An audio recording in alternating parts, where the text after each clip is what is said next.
Our guest this evening on the Weather Water Cooler is a 2020 graduate of the Penn State Department of Meteorology and Atmospheric Science who is no stranger to Weather World. He started out helping behind the scenes, then was a host, a recapper, and just as he was slated to make his forecaster debut, the world shut down. But nevertheless, we are pleased to welcome Ben Davenport back to the Weather World studio. Ben, it is great to see you. Great to have you here. Yeah, I'm glad to be back. I mean, my time at Weather World was awesome. Even if my time to be a forecaster was cut short, I really did enjoy my years here. That's great to hear you say that. And first and foremost, why don't you get started by just getting us all caught up on what you've been up to since spring of 2020. Yeah, so obviously with the COVID year, cut the semester short, but I was able to move out to Pittsburgh, secured a job at SESCO Enterprises as a private forecaster. And so for the last 4 years, I've been living out there, really enjoying my time and, really looking forward to the years to come out there. So talk a little bit about what you do at SESCO. What are your day-to-day duties? What kind of things do you do? Yeah, so SESCO Enterprises is a private energy trading company. So to put that in layman's terms, essentially we trade electricity, which a lot of people may not know even exists. But the weather really determines pretty much everything that happens with electricity. Whether you're turning on the AC in your house, whether you're turning on the lights if it's cloudy out.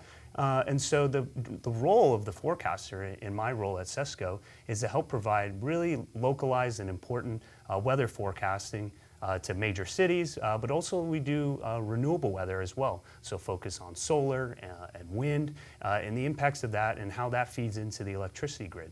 And so SESCO takes all the information I give them from forecasting those renewable forecasts, temperature forecasts for major cities, and they make trading decisions, kind of like the stock market. If it's raining in Philadelphia and everyone has their lights on, maybe it's a good time to buy energy there, whereas Pittsburgh might be 70, sunny, and nothing's happening. So it's all a balance of figuring out the electricity system. Was this something that you saw yourself pursuing when you went to school for meteorology, or did this aspect of our field sort of sneak up on you, so to speak? I wouldn't say it snuck up, but I came into Penn State with the idea of being really open to the opportunity of doing broadcasts, of being a private, forecaster for maybe AccuWeather or working at the Weather Channel. But really working for an energy firm was not something I even knew existed. But I was really lucky upon coming to Penn State as a freshman, joining the Weather Risk Management Club, and being actually exposed to this. A fellow classmate was an intern at a trading company the summer before and showed how awesome this experience was, how weather can go into making trading decisions, which is, again, before I came to school, was something I didn't even really knew existed. Not only did you have the unique opportunity to go into some of the weather risk things that this department offers, but you also were heavily involved with the Weather Communications Group, now the Weather and Climate Communications Group. How did that unique combination of opportunities, you talked about the weather risk part, but also then the weather communications aspect, how did that combination help prepare you for what you're doing now? Because I know you also have somewhat of a managerial role too, where you manage people and have to communicate a lot of decisions. So how did that unique combination prepare you for what you're doing now? Yes, I mean, everything that Penn State Meteorology Department does to prepare you to be a communicator of the weather is top-notch. And so especially the communication side of it, whether it was communications classes, Weather World, they always stress trying to communicate these really complex scientific ideas into really basic information that anyone can understand. And so I think because there's such a strong emphasis of that here in this department, of really making sure that you are a strong communicator, that your message is getting across, repetition of the idea.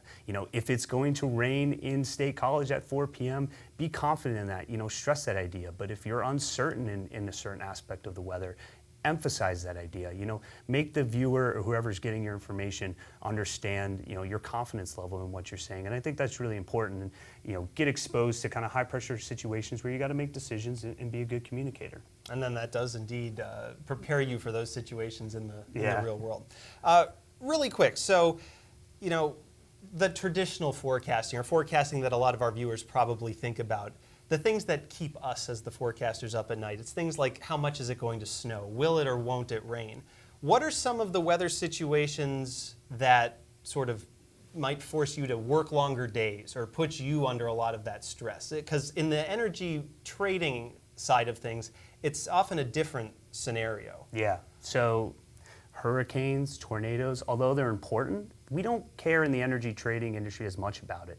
We're caring about what's driving you to use more, as the consumer of electricity, you to use more electricity. And what drives that? Really hot days, above 90 degrees, dew points up there that allow the real feel outside to get up near in the upper 90s, near 100 degrees. Those types of days really stress the electricity grid. You think about it, you're flowing electricity all throughout the country. To get it from point A to point B is going to cost money. And when it's really hot out there, those electricity lines, can stress them. And then as well, just the consumer is demanding more energy. So those really, really hot summer days definitely drive up, the amount of hours that I'm working. And, some days can be 10 to 12 hours, but it's enjoyable. It's really fun work. I remember a recent heat wave canceled a golf tee time we had because of one of those situations. It did. We always like to close this segment by asking our guest, do you have a favorite Penn State memory from your time here?